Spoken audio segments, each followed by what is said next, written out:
the president's accomplishments. When do they ever talk about that in the media? All right, sit tight. We have a lot to get to in tonight's breaking news opening monologue. All right, so here we are. We're on day 330 of Mueller's witch hunt into so-called Trump-Russia collusion. Still nothing. No evidence. Zero. Now, show us the evidence, Mr. Mueller, or you can disband your team of merry Trump-hating, big Democratic, donating sycophants that, of course, have questionable ethics, especially Andrew Weissman. Now, by the way, there's no evidence of collusion so far. The mainstream media is now beginning to go off the rails for that one reason. Remember, why would we be talking about Stormy and Karen McDougal and all this other garbage if they had evidence of collusion? Now, you may remember last night after Jim Comey, remember he compared the president of the United States to a mob boss.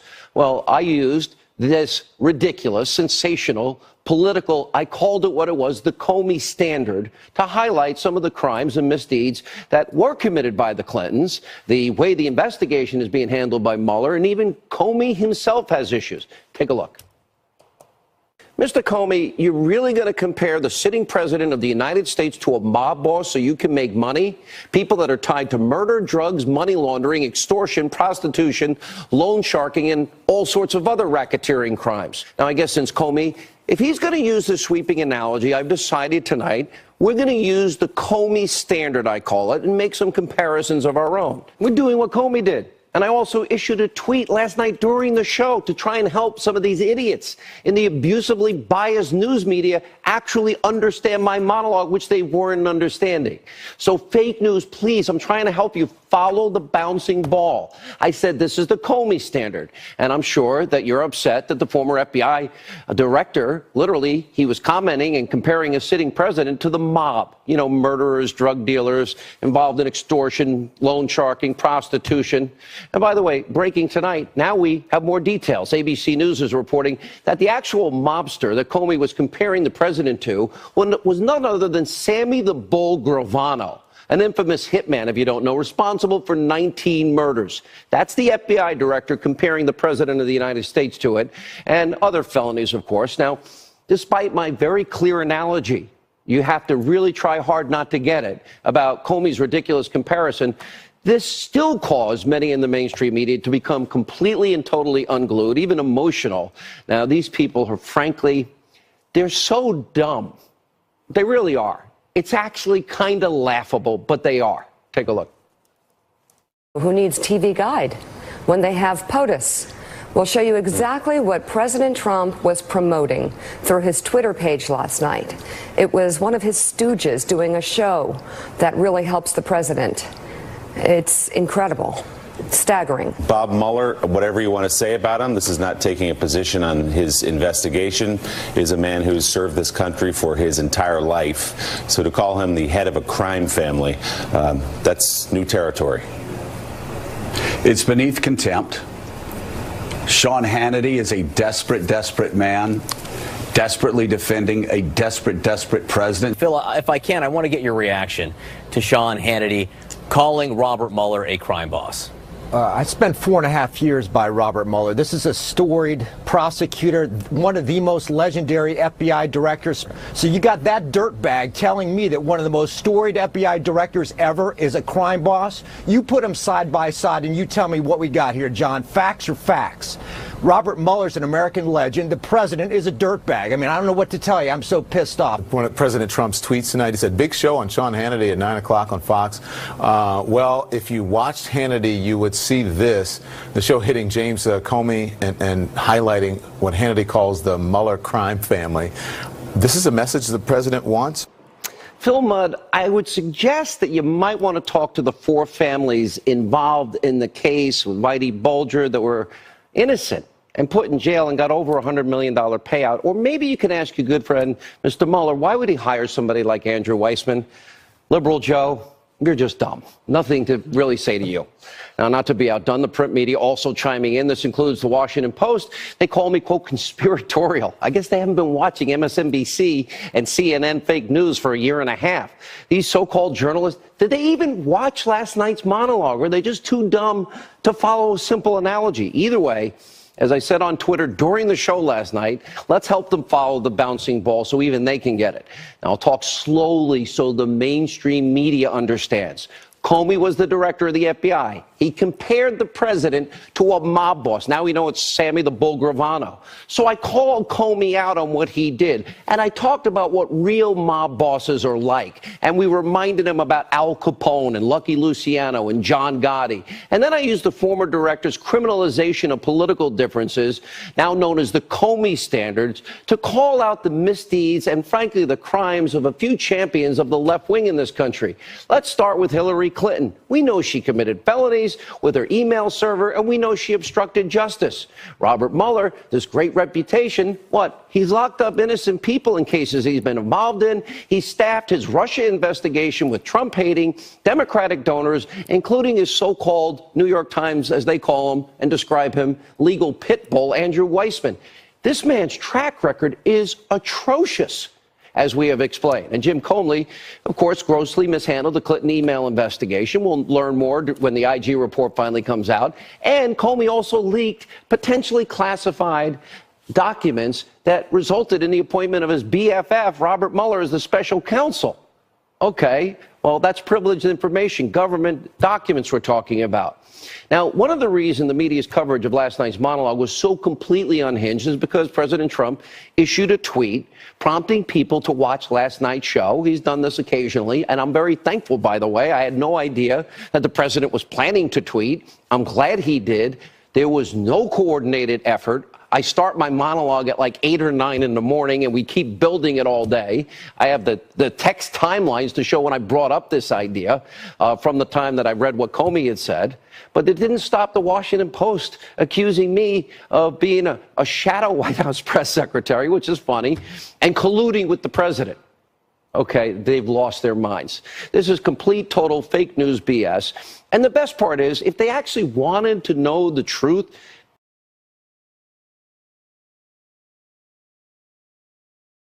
maybe they could have picked up a telephone to call me or call Fox, you know, do some actual journalism. I spend my free hours when I'm not on air calling people all the time so I can be the most informed person that I can possibly be. And I've said many times, journalism in this country is dead, it is buried, and has been since, 2007. So instead of reporting facts, these so-called news outlets, they just literally push their own political narrative, all while hiding behind this, feigned moral outrage, this moral facade, and calling themselves journalists. So while the media and the mainstream media gets mad at it, I'm an opinion journalist host. By the way, frankly, we've broken more news on this program than they broke in a year and a half. They just echo the same talking points every night. And they're totally happy to forget about all of the former FBI Director Comey's misdeeds, including leaking potentially classified privilege notes to the press to set up a special counsel, his potential weaponization of the FISA court system, the special treatment he gave Hillary Clinton, who we know committed felonies during that email investigation. He wrote the letter exonerating Clinton in May before he interviewed her in July and 17 other key witnesses. And remember, when Comey lied about this very subject in front of Congress while under oath, he lied about it. We have him in his own words, and we have the videotape. As Warner Wolf says, let's go to the videotape. Director, did you make the decision not to recommend criminal charges relating to classified information before or after Hillary Clinton was interviewed by the FBI on July the 2nd? After. But if colleagues of ours believe I am lying about when I made this decision, please urge them to contact me privately so we can have a conversation about this. All I can do is tell you again, the decision was made after that because I didn't know what was going to happen in that interview. She maybe lied during the interview in a way we could prove. But just in case we wrote the exoneration months earlier, and then, interview by Peter Strzok. Oh, that's right, the Trump-hating guy. Despite all of this, the mainstream media, their friends in the Democratic Party, they're currently treating Comey like the anti-Trump golden goose. I guess they forgot how much they actually hated him during the investigation of Hillary Clinton. Here's Comey's best friends today. Watch this. Striking is the extent to which the FBI director of the United States is allowing himself to be interjected into this political campaign. Unprecedented. James Comey is getting horrible advice. He is interfering in this election. I don't understand what the guy's doing. He's got a big burden of proof, so to speak, on him for why he did what seems to be such an appalling act that goes against the tradition of prosecutors at every level of government. It was, when I heard about it, I found it hard to believe that Comey, who I thought had some degree of integrity, would do this. It is conceivable that this was just a coincidence, but coming on top of the Director Comey's, very unusual and controversial release last week, it just makes the FBI look like a wing of the Republican Party. I think he made a mistake on this, and he clearly has.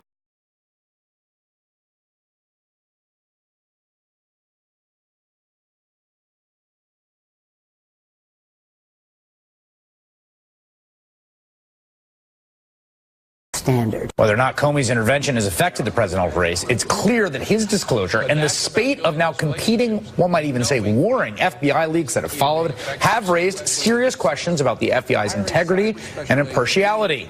I just tell you, the integrity of Comey as well as the FBI is in question. It makes you wonder. We're all disturbed, first of all, by the letter, which really broke precedent, was over the advice of the leaders in the Justice Department.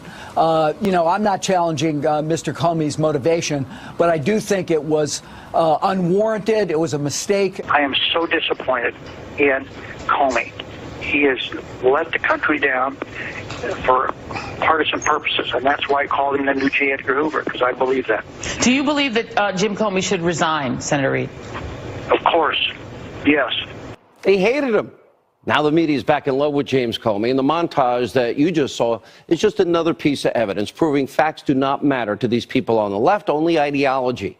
And speaking of James Comey and his impending salacious media blitz that the media is hysterical about, the New York Post reporting one of the so-called major nuggets in his new book is that Donald Trump allegedly asked a former FBI director to investigate this infamous, completely untrue, unverified Ritz-Carlton, Moscow hookers urinating in a bed story by Michael Steele, the foreign national guy that was paid to get Russian propaganda to manipulate the American voters. So why would a sitting president want to go to an FBI director? I hope you can dispel this if, in fact, he thought it was true. Because the president is saying that's just so not true. Can you find out that it's not true? And can you report that it's not true? Wouldn't you want to do the same? We'll have much more on that later tonight. Now we turn to some other developments, including those surrounding Robert Mueller's overreaching witch hunt. Former Federal Election Commission chairman, his name is Bradley Smith, he's a Republican appointed by President Clinton, is throwing cold water on the notion that Michael Cohen could or should be charged with a crime in connection to this whole Stormy Daniels payment. He wrote the following: when you stretch the law to, quote, get a political opponent, it's rarely possible to return the law to its original shape. As someone who was never a part of the Trump campaign, but instead a longtime employee of the Trump organization, Smith is arguing that Cohen's payment is a perfectly legitimate business move and that any attempt to connect it to an in-kind contribution is an extreme stretch. It doesn't fit. But of course, as we have discussed many times on this program, Mueller and his pit bull, Andrew Weissman, they're no strangers to stretching the law in order to squeeze a suspect. Now, earlier today, President Trump held a routine meeting with Mueller's boss, Deputy Attorney General Rod Rosenstein. This comes after Rosenstein, finally, after being threatened with contempt of Congress, again, he doesn't want to give anything up that has been subpoenaed and requested by Congress, and an impeachment. Well, finally, he allowed Chairman Devin Nunes and Chairman Gowdy to see the document that started the FBI's so-called Trump-Russia collusion investigation. I'm going to have more on that later in the show. But first, we do have some good news to bring you about the president. I guarantee you nobody else in the media will talk about it. And earlier today, the president actually, in a speech in the Rose Garden, was highlighting something the media will never talk about. It's not Russia, and it's not Stormy. His accomplishments that are improving the lives of the American people, the forgotten men and women that voted in November of 2016. We've created 3 million new jobs since the election. Unemployment claims are at their lowest level in nearly 50 years. Think of that. Something I'm very proud about. Unemployment rates for Hispanics and African Americans have reached the lowest levels ever recorded. Think of that. For women, the lowest levels in 19 years. So we have really good numbers. And something a lot of people didn't think was going to happen, wages are rising at the fastest pace in over a decade. We're cutting record numbers of regulations. We've cut more regulations in a year and a quarter than any administration, whether it's 4 years, 8 years, or in one case, 16 years. We're also unleashing American energy and American energy independence. We're now an exporter of energy. We're doing 10 million barrels a day. Nobody thought they'd see this. We're cracking down on unfair trade deals. We're taking strong action to secure our border, stop illegal immigration, and restore the rule of law. And we've passed the biggest tax cut and reform in American history. Make no mistake, in just over a year, the amount of accomplishments from this administration, this is historic. I've never seen the media talk about this. The major tax cuts, the negotiated trade deals, the rolling back of job-killing Obama-era regulations, concessions from China just in the last week on tariffs and intellectual property rights, progress towards actually denuclearization of the Korean Peninsula, and so much more. And while the media is all too happy to completely ignore all these achievements that actually matter in people's lives, well, we're going to continue to show you what's really happening. As we say, many times on this program, we'll never be the Destroy Trump media, fair and balanced. That is our commitment. We are the only balance, it seems. Joining us now, Fox News contributor, former Arkansas Governor Mike Huckabee, NRA TV contributor Dan Bongino. Governor, I want to just get the big picture from you. On the one hand, I'll even scroll the accomplishments of the president because he mentioned them today. But as you see them, it is never reported. Not sometimes, not only once in a while, never. Denuclearization. Putin pulled his ships out of Syria. Looks like he's capitulating. China, intellectual property, all of these accomplishments. Not a single word, Governor. And it's always Russia and Stormy and whatever other bizarre thing this investigation has evolved into. When I was listening to your monologue, the one thing that really struck me was that there is a consistency. James Comey has been incredibly inconsistent. The media has been inconsistent, as have politicians about Comey, but there's one consistency. They all universally cannot stand President Donald Trump. And that's the one thing that holds true. They thought James Comey was the worst person imaginable. Now that he's written this incredible fiction where he's basically breaking his arm, patting himself on the back, you'd think he was the next Mother Teresa. Now, what changed? Changed was that James Comey now is turned on Donald Trump, and that has the media all in just a complete froth because they're excited about that. But no, they're never going to tell the things that you just outlined in terms of the accomplishment because it defies their narrative that he's not a capable and competent president. But the record shows that he is. You know, Dan Bongino, you look at what this evolved into. They didn't find any. We're here because they didn't find any evidence of collusion. I'm pretty sure we would have known about it by now because they kind of leak everything. Not a little bit. Pretty much everything gets leaked out. So now it's actually moved into Stormy Daniels and Karen McDougal and the Access Hollywood tape and worse. And raiding the home of the president's personal attorney to find those issues, not about Russia. At some point, I'm wondering, where is the left in this country? Where are the civil libertarians in this country? Oh, they're gone, Sean. Sean, the media is terrified because they realize Bob Mueller's in deep trouble. Public approval of his investigation is collapsing. People are starting to realize that this is a witch hunt. There was no Russian collusion. There never will be Russian collusion. Trump's not afraid of Russian collusion because there was none. But, Sean, Mueller is deeply conflicted, and what those CNN hacks won't tell you as they attack you is because they don't do investigative journalism, they do propaganda. By the way, I want residuals. They ran my tape so much today, I want them to pay me. Jeff Zucker needs to pay I'm me. appearing on tonight's show. Do I get some of those residuals too? So I'll take. No, but I mean, Sean, it's like a rerun of conflicted. Hannity. I'm like, if you want my show, you should have bid for it. But you know. They're investigating. Here's the crime. The crime is that Trump was spied on without the evidence to do it. You know who vetted that information in the Department of Justice? Bob Mueller's old chief of staff, John Carlin. By the way, you know who's representing Susan Rice as her attorney right now, Sean? In this, when they reached out to her to explain that, Catherine Rumler. You know who Catherine Rumler was? Barack Obama's general counsel. Unbelievable. Who also who worked for Andrew Weissman in the Enron case and is friendly with Bob Mueller. Tell me there's no conflict there, CNN. Do your homework. Great point. Let me ask Governor Huckabee, what would you advise the president at this point? There's two schools of thought, that he fights back or that the president lets his attorneys handle it.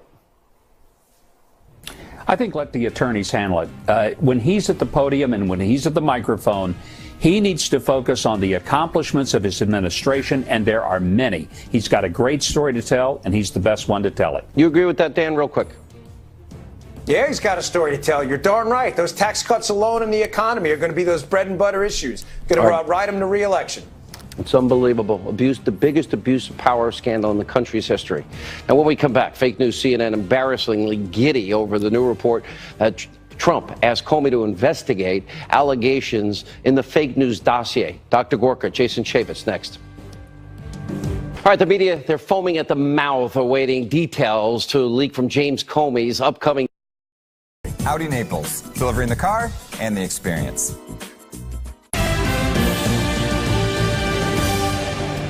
All right, the media, they're foaming at the mouth, awaiting details to leak from James Comey's upcoming. Some explosive new excerpts from the former FBI director James Comey's new book. Chris Cillizza, you know, you've just read the story in the New York Post. It's got some truly salacious details of a conversation that the president supposedly had with Comey. Right. So we knew that there was going to be some bombshells in here. This certainly is a big one. I want to read just a few of the quotes from the New York Post as obtained, the Comey memoir as obtained by the New York Post. This is regarding Comey writing about Trump. He brought up what he called the golden showers thing, adding that it bothered him if there was, quote, even a 1% chance, and quote, his wife Melania thought it was true. Then it goes on. He just rolled on, unprompted, explaining why it couldn't possibly be true, ending by saying he was thinking of asking me to investigate the allegations to prove it was a lie. I said it was up to him. That's CNN's bombshell? That's Comey's bombshell? This is ridiculous. Joining us now with reaction, former Deputy Assistant to President Trump, Fox News National Security Strategist, Dr. Sebastian Gorka, former Utah Congressman, Fox News contributor Jason Chaffetz. Dr. Gorka, I'll start with, okay, if lies were paid for by, we didn't know probably at the time, but if lies were told about you, wouldn't you, and you're talking to the FBI director, and it's a fake, phony dossier to manipulate the minds of the American people, and it's full of lies that you know aren't true. What do you want to say to the guy? Can you find out that's not true? Isn't that the natural reaction? Sean, all that we know for sure is James Comey is a liar and CNN are a bunch of perverts. That's all you need. That's the bombshell. I mean, the president he knew it wasn't true because we know it's true because it was a Russian information operation paid for by Hillary, and he wants to have his director of the FBI prove to the world, not just his wife, as you would want, that it isn't true. These guys are so disconnected from reality and so disconnected from the American people. It's not surprising that nobody watches them and they have to pay for airports to put their shows on. All right, good point, touche. But there's a bigger issue here, Congressman, and the bigger issue in all of this is liberals hated James Comey. Harry Reid wanted him out, said he shouldn't be the director of the FBI. Now you see this guy, I think he has legal issues. Tell me if I'm wrong. Leaking privileged information, leaking him to somebody for the purpose of getting a special counsel appointed. Did he lie to Trump in January 2017 when he said the dossier was salacious and unverified, or when they were presenting it to a FISA court judge in a FISA application to spy on an American as the Grassley-Graham memo says, as the bulk of information, as Andrew Weissman said, no dossier, no FISA warrant, request or application. So when did he lie? In October 2016 or January 2017? No, I think Director Comey has a series of serious legal challenges. He testified under oath in that question by John Radcliffe about when did he make the decision of whether or not she was guilty or not guilty, or was she going to be charged, I should say. And it clearly was writing this out multiple times before. You have Senator Grassley ask him directly, was he party to releasing information surreptitiously? He was definitive in saying no, only to learn later that wasn't true. Isn't that so illegal? There's a whole series of things. If I went to Congress and lied before Congress, would I be in trouble? You should, but you remember, we asked the FBI, we asked Director Comey directly, myself and Bob Goodlatte, the chairman of the Judiciary Committee, did Hillary Clinton lie under oath? He said, well, they never had a referral. So we sent him a referral. Guess what? They never got back to us, never considered any of that material when they lied under oath. Did Hillary Clinton violate the law, Congressman? 18 U.S.C. 793, mishandling a classified top secret special. Did Hillary Clinton, do you think she obstructed justice when she deleted subpoenaed emails, acid washed her hard drive, beat up her devices? Is that a crime? Is that obstruction of justice, sir? Yes, absolutely. That's what the FBI director told us that she did. And Dr. Gorka, did he rig the investigation by exonerating her and writing out the exoneration before the investigation? Not only did he rig the investigation in her favor because he thought she would be the next president, not only did she obstruct justice by the bleach bit and destroying the evidence, guess what? The FBI agents did the same thing when they didn't put her under oath and destroyed the hard drives. And that goes back to Comey. Unbelievable. This is where we are. And are we ever going to get the Congressman, the Inspector General report investigating all of this that should prove all of this? About 2 weeks out, as best I can tell, and I think that will be the true bombshell. That's the thing we actually should be paying attention to as a country. I agree. Interesting timing. It's going to be after Comey's book tour, after Comey's release of the book and interviews. It's going to be interesting. All right, when we come back, President Trump, he gives an update on whether there will, in fact, be U.S. military action in Syria. We have a live report from the region. Piers Morgan joins us tonight. Wait till you hear his comments about what's going on with the president.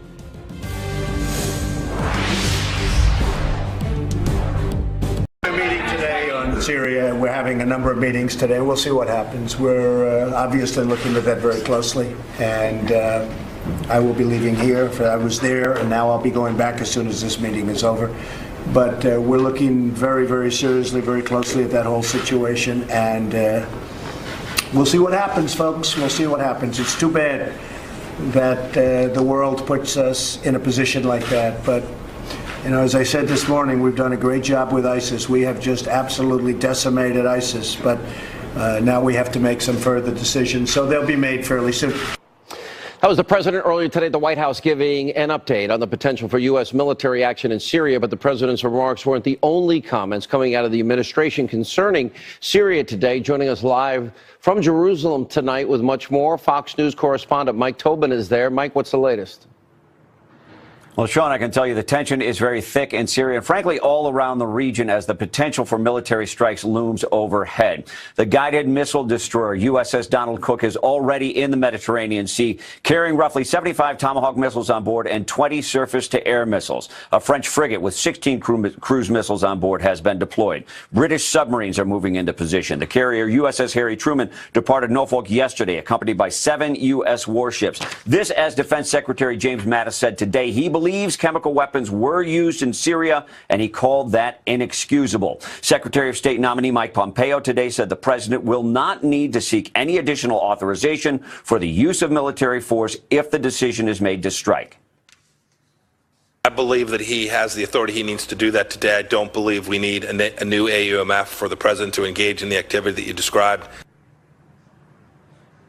Russian forces were seen moving into the town of Duma today. Bashar al-Assad's army is said to be in control.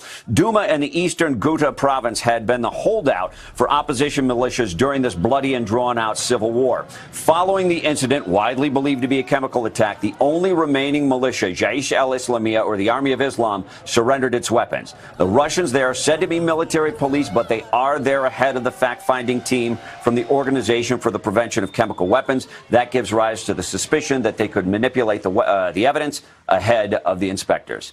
Sean?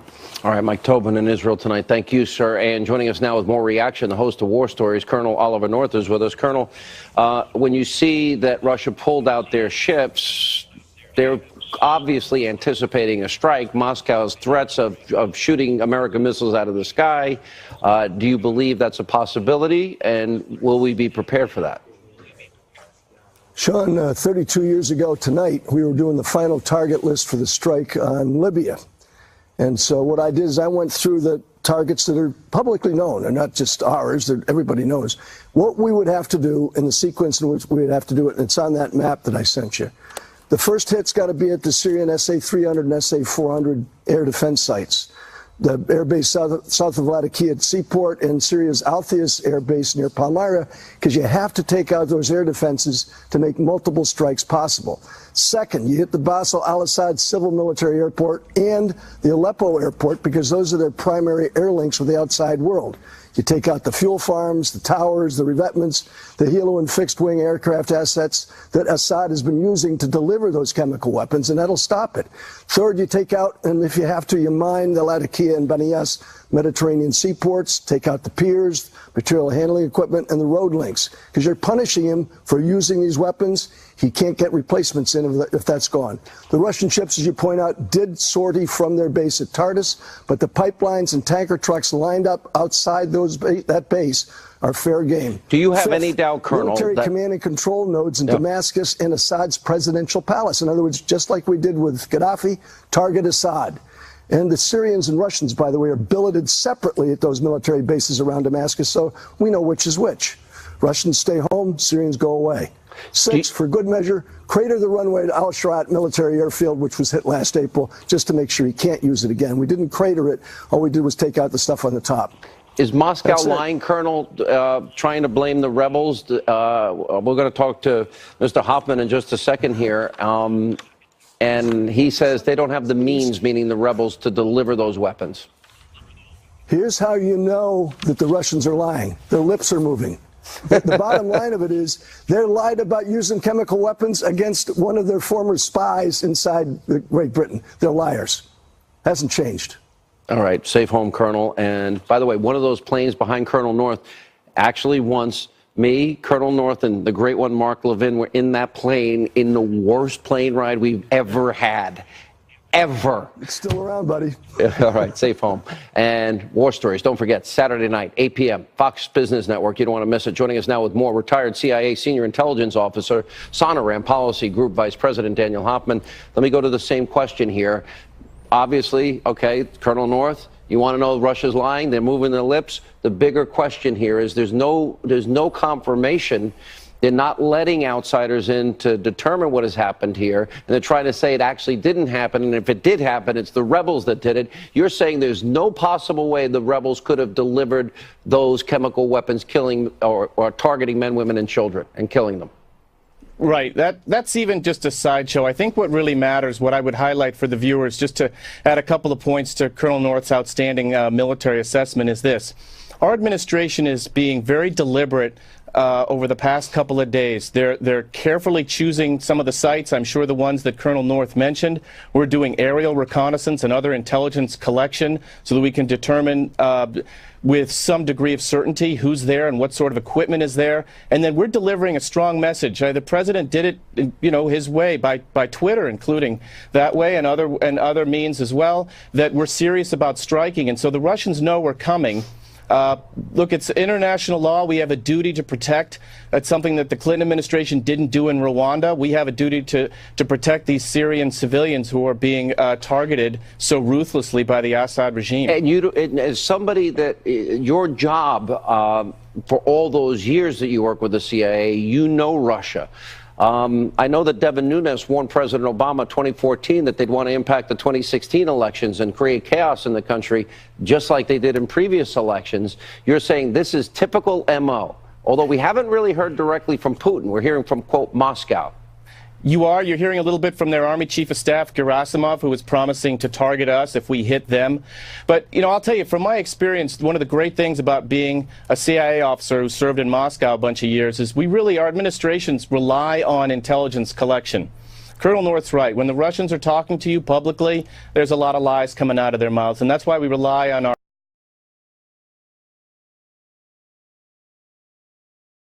to really understand what their plans and intentions People are. are skeptical after Iraq about intelligence.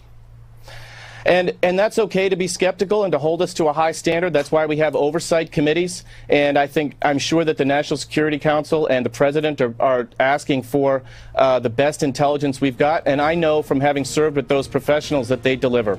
All right. Thank you, sir, for being with us. We appreciate your insight. Thank you. When we come back, insanity from the left wing on television in this country, actually saying, oh, they favor Kim Jong-un and Vladimir Putin over President Trump. Oh, and by the way, if there's riots, that's going to be fun to watch. Really? Piers Morgan next.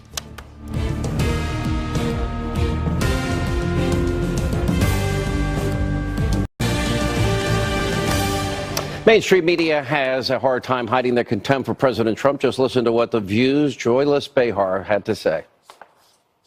My issue is the moral relativism between someone like Kim Jong-un and Putin and President Trump. I think it's easy to sort of sit here and say that, but the reason why the Syrian... You think Kim Jong-un is less moral than Trump? Do you? Yeah. Oh my God. I mean, I think Putin, the aiding and abetting of Assad right now. On what topic? Chemical gassing of children. Last time I checked, America isn't doing that to anyone. But I think the moral relativism... Wait a second. Kim Jong-un didn't do that. What are you talking about? It's hard for me to sit here with moral relativism about many things with Trump. If you think that Kim Jong-un, Vladimir Putin, and Bashar al-Assad and President Trump are the exact same thing, it's when you lose all arguments with me in every way. What I'm saying is that I see that the two of them are backing off of war, and I see Trump provoking war. All right, joining us now with reaction editor-at-large at thedailymail.com, Piers Morgan. Didn't we once compete against each other? Weren't we like enemies at one? No, we were always fine. Good to see you, sir. I guess it's great to be back on the show, Sean. You were always charming in victory, I have to say. Charming, nothing. It was never personal. There's 100,000 other channels. I'm trying to compete against all of them. You say Mueller's team is panicking and fishing. I agree with you. I don't think they've ever found anything related to collusion, and they just keep springing off into these other, well, he fired Comey. He has an absolute right to fire James Comey. And it's actually scary in terms of what I believe is a fishing expedition, and I think you agree with that. I do, and actually, I find it extraordinary that James Comey, a former boss of the FBI, is able to write a sort of tell-all book right in the middle of the Mueller investigation. I mean, this wouldn't happen in many other countries, Sean, that you wouldn't be allowed to do this, peddling all sorts of lurid and ridiculous details to the world.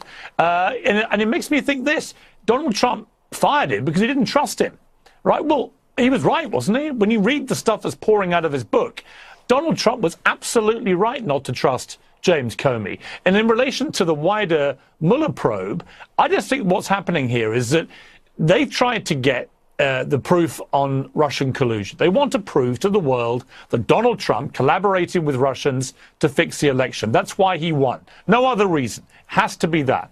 And so far, they have singularly failed to establish that. So now they're moving the goalposts. Now they're moving to stuff about his private life with alleged allegations involving women going back more than 10, 15 years. Two things about this, Sean. I don't think people care about Donald Trump's sex life. I don't think it's on the same scale of misdemeanor, even if it happened to what we saw happen with a Democratic President, Bill Clinton, who, let's not remind ourselves, had sexual relations with a young intern in the Oval Office while he was president. But thirdly, I don't think the voters care. I don't think people are out there going, wow, can you believe Donald Trump may have had a few flings 10, 15 years ago? So to me, they're now going after him purely to embarrass him, purely to try and diminish him, to degrade him as president. And I think that this is because they're unable to get the Russia collusion line to stick. So NBC News, supposed to be, you know, a trusted news organization, they're actually saying tonight that Robert Mueller is going to report on at least 4 findings of Trump and obstruction of justice. Here's what it is. 1, the intent to fire Mueller. Not that he fired him, that he had a thought. It's like, oh, okay, we're going to punish his thought. The second one is, oh, did he craft a statement about the meeting in Trump Tower or have anything to say? Did he talk of pardoning witnesses? The power of pardon, as you know, Piers, is absolute for a U.S. president. And fourth, pressuring Jeff Sessions not to recuse himself. He didn't have time because Jeff Sessions didn't tell him he was recusing himself, and he recused himself the day after he was confirmed. So I'm listening to this is what represents news. You live in Great Britain. I love tabloid news. You guys are great at it. We have pretty good tabloid news in New York. This is such garbage. And yet I think... Well, it is, Sean. Yeah. Yeah, it is. And what you just played there from Joy Behar, let's just remind ourselves what she has just said on a mainstream show to America. She has actually said that Donald Trump is somehow worse than Kim Jong-un or Vladimir Putin. Right? Kim Jong-un is one of the world's worst, if not the worst dictator, a man who has repressed his people beyond any scale that we have seen in modern times. He starves them, he beats them, he tortures them, he poisons them, he kills them. Recently, we had an American student who was tortured and later died after being held in terrible captivity for nearly 2 years because he took a poster off a wall. That's the kind of person